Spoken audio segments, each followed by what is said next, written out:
O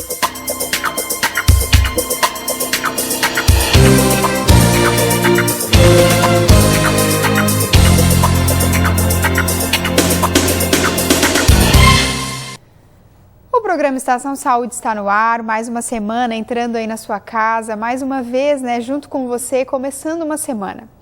E pensando, sempre pensando em trazer algo diferente, algo que possa acrescentar na sua vida, hoje eu trago um assunto que tem sido muito falado pela mídia, pelas pessoas, porém ainda continua cheio de estereótipos ao redor, que é a questão da ansiedade. Aqui junto comigo para conversar sobre o assunto está o psiquiatra, Dr. Rodrigo Rosa Silveira. Doutor, mais uma vez, já é prata da casa, seja muito bem-vindo, É muito bom ouvir, o senhor falar e mais que isso ainda, deixando bem claro, para quem está em casa, esses problemas da psiquiatria que são tão comuns, tem acontecido tanto e tem deixado tantas pessoas doentes fora do ambiente de trabalho, Então, para a gente começar, o que é a ansiedade, doutor? Então, Gabi, a ansiedade é sinônimo assim de ânsia, de aflição e é algo que faz parte da dimensão normal de qualquer pessoa. Sentir um pouco de ansiedade é muito comum.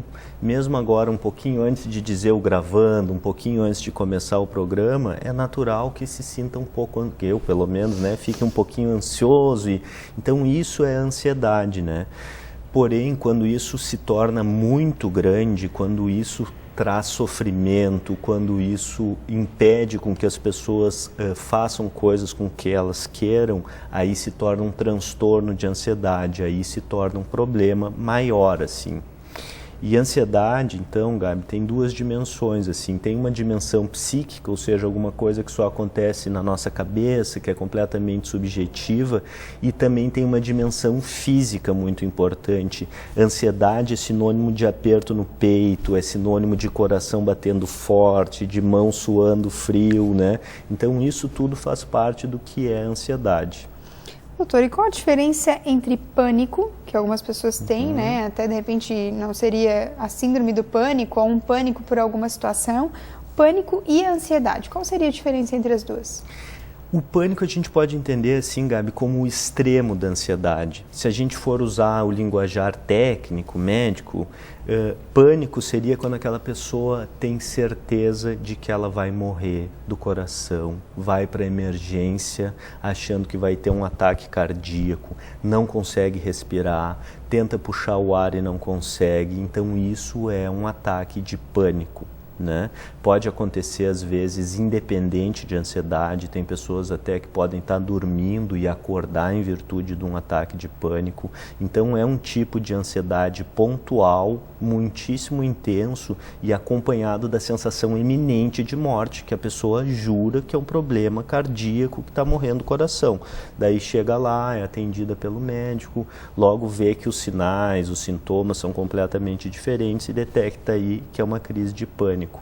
Já a ansiedade então ela tem níveis muito variados.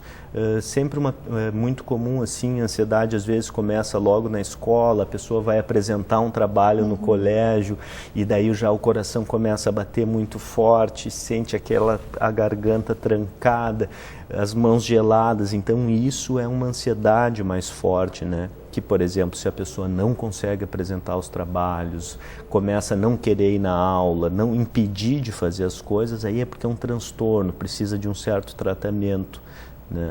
Então, assim que seria a diferença. Só que a ansiedade é um tema muito amplo e até é a coisa mais comum, é o que a gente mais atende no dia a dia, são transtornos de ansiedade e que são os mais fáceis de resolver, ainda bem, Essa questão da ansiedade, ela poderia provocar na pessoa essa mesma sensação de morte num estágio mais grave ou não? Se provocar essa sensação de que a pessoa vai morrer, já seria pânico? A pessoa nunca... Uma coisa importante dizer para as pessoas, até para quem sofre com isso, ninguém morre de pânico. Ninguém morre da sensação de ansiedade, mas o que define isso é essa sensação intensa de ansiedade que parece que a pessoa vai morrer do coração, né? E a ansiedade, então, tem vários níveis, e pessoas que têm ansiedade mais grave, a gente pode dizer assim, ó, tem pessoa que tem uma ansiedade generalizada, ou seja, tu diz para os pacientes, meio faz tempestade em copo d'água com qualquer coisa já gera um estresse muito grande, então isso seria um transtorno de ansiedade. Essas pessoas também são mais propensas a terem crises de pânico, né?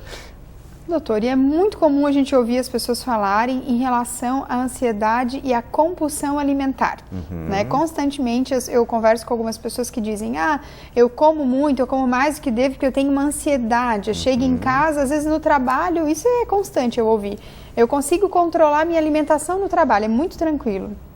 Como nos horários certinhos, mas a hora que eu chego em casa, que eu começo a pensar no que eu vou ter no trabalho no outro dia para fazer, ou os problemas que eu tenho dentro de casa, que na hora que eu entro, eu lembro, aí eu começo a comer. É real isso, a compulsão com a ansiedade, ou não tem nada a ver? É muito real, até agora a compulsão alimentar faz parte, né, tá no DSM, faz parte dos transtornos, então, psiquiátricos, e algo interessante que relaciona isso, porque pessoas que estão ansiosas, tem algumas pessoas que vão sentir uma vontade de comer, que é aquela sensação de saco sem fundo, come, nada chega. E tem pessoas que quando estão ansiosas também não comem nada, não conseguem ingerir nada. Então assim, ó, a ansiedade... Sempre o extremo, né? É, exatamente. É um desbalanço do normal, ou seja, a pessoa não consegue mais comer adequadamente, se sentir satisfeita, com tranquilidade. Então, ou ela come exageradamente ou não consegue comer.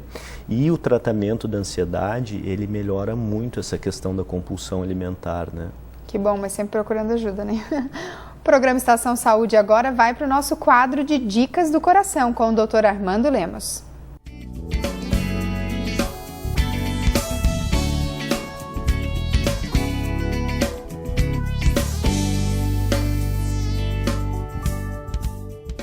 A dica do coração de hoje seria com relação aos fatores de risco, onde a idade é um fator importante, porque a hipertensão arterial vai aumentando sua probabilidade com o aumento da idade. O jovem, o mais frequente é a pressão diastólica, que é a pressão mínima, e na fase mais adulta, a hipertensão arterial seria a pressão arterial sistólica, que é a pressão máxima. O sexo, onde tem a prevalência do homem, a prevalência até os 50 anos, e a partir dos 50 anos, tanto o homem quanto a mulher se equivalem, na sexta década da mulher, à hipertensão arterial, aparecimento da hipertensão arterial. E na raça negra, 130% em relação às mulheres brancas. O programa Estação Saúde vai agora para um breve intervalo e a gente já volta, trazendo mais informações sobre a ansiedade. Fique ligado com a gente.